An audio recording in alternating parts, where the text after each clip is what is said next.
Okay everyone, welcome back to the channel for another video on Gran Turismo 7. We're back with a track guide at Interlagos in Group 3. So if you are watching this video in the future, just to let you know all the settings that we're currently running for this. So we are running with BOP on, default setup, that means no tuning allowed, no parts on the car.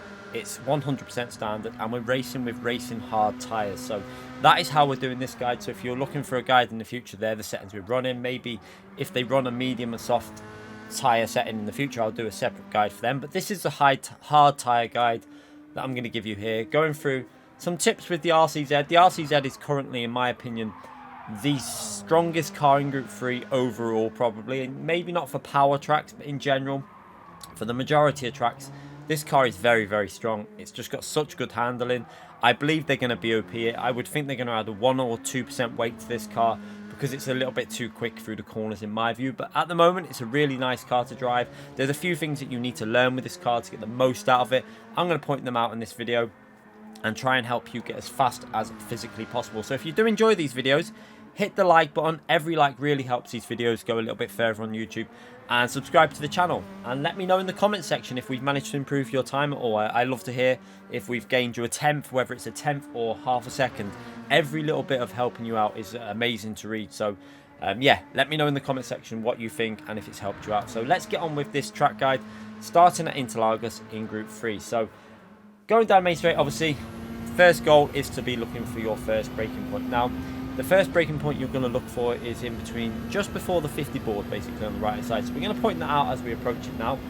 Now, one thing with this car is don't downshift too quick. You're going to see it in every braking zone. So as we come to the 50 board there, you're going to brake just short of the 50 board. You can see my braking inputs going in now. And you're going to keep the car to the right here as late as possible. Downshifting very slowly. You can see I'm still not into second gear. Then as we approach the apex, into second gear and get your left-hand tyre to get onto that curb and help with the rotation. Now, at this point, you want to keep the car as left as possible because you want to get it rotated into this next part and give yourself a straight line as possible into this corner, which you're going to end up cutting quite a big chunk off. You're going to try and push the limits through here. You can see, try and get your left-hand tyre to just skim the curb on the left-hand side. That is pretty much what you'll get away with.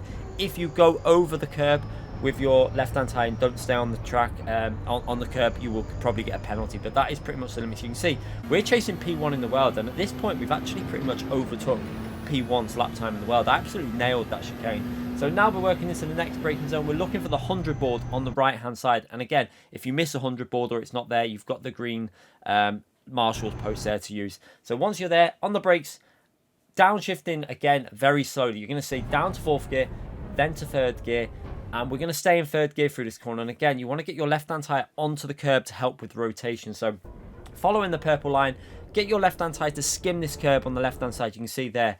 And just as you're about to rotate it off here and you want to get on the power as early as possible. You can see I'm already putting power down and use the full width of the track. You've got to have faith that the car's going to grip up and not run wide. Sometimes it will if you don't get that rotation right. But yeah, if you get it right, you can get quite good exit speed. Now working our way into the next braking zone. Again, this corner is very important to be very careful on your downshifting. Braking just before the 50 board on the left-hand side. So as we approach it there, you can see it on the brakes. Now watch my shifting. I'm going to stay in fifth gear, then down to fourth, and then slowly down to third when we're on the apex. So watch as we go through the corner. So fifth gear, holding it while we're braking it, then down to fourth, holding it, then down to third gear. It's not like quick. It's very slow, progressive shifting. This car loves that. It stops the tyres from sliding, and you gain so much time by doing it. Now into the next braking zone. Now this is a visual thing. I just get on the brakes as when I see visually that curb for the corner which we're aiming for. And you want to make sure you're early on the brakes because you want to cut this corner again. I run a little bit wide here. In reality, you want to get your left-hand tyre where that purple line is. Try and get your left-hand tyre to cut quite a bit off the curb. But you can see I don't really cut that much off there. I actually do it pretty much right within the limits of a normal track limit. But you can see that's caused me an issue here now. I'm following the red line. Ideally, you'd want to be on that purple line and squaring the car off more to get better exit speed. So we've probably lost out on a tenth and a half on this little section. And I think when you see I load the Ghost back up as we come into this point here, you're going to see the world's #1 time is a little bit ahead of me. So into the next braking zone, I use the crossover between the tarmac and the green Astra on the left there as a braking reference. And again, hold that third gear. You're going to try and follow that tarmac. You can see almost see the tyre lines on the track. You want to go out to left,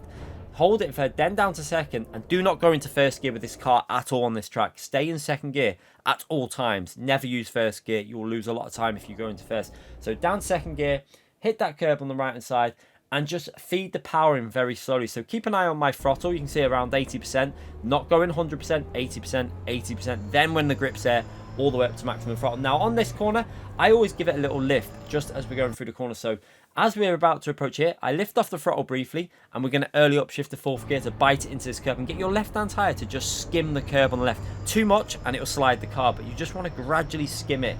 Now into the final braking zone, you're going to brake in between the end of the curb and the 50 board. I've zoomed in because the ghost gets in the way.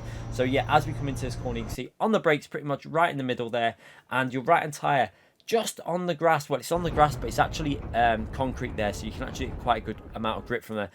As we approach here, I'm a little bit too hesitant on the throttle. You can see, really, to maximise the exit speed, you've got to be aggressive here.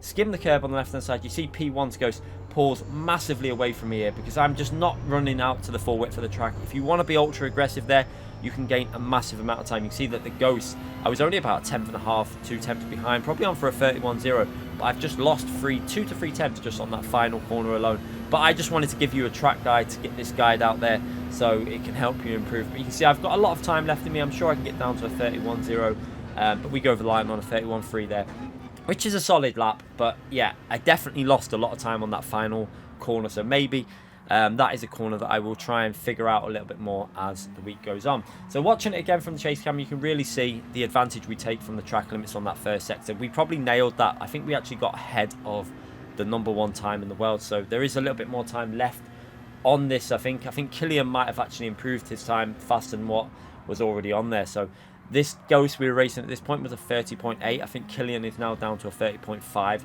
So it shows you there was a lot of time left in this, and especially that through here as well. I think the Ghost that I was chasing wasn't perfect through this section, but again, nice and smooth through. This is where it's so important to be smooth on that throttle, and you can see it with the downshift in there. If you're too aggressive with the downshift in the RCZ, it doesn't like it. Be smooth, be gentle with the downshifts, and keep that car nice and tight to the apex and get on the throttle nice and smoothly, and this car will reward you with some extremely fast lap times. I think it's pretty easy to get a 31 lap time out of this car once you get used to driving it smooth.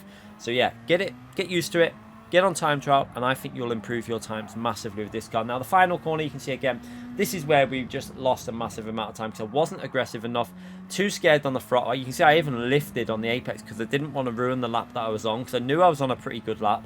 So yeah, a little bit too cautious on the final corner. Can definitely gain 2 tenths just on that one little section of track, but reasonably good lap. Let me know in the comment section if this has helped you out. Subscribe to the channel and hit that like button, and I'll see you all for more track guides in the future. Bye everyone.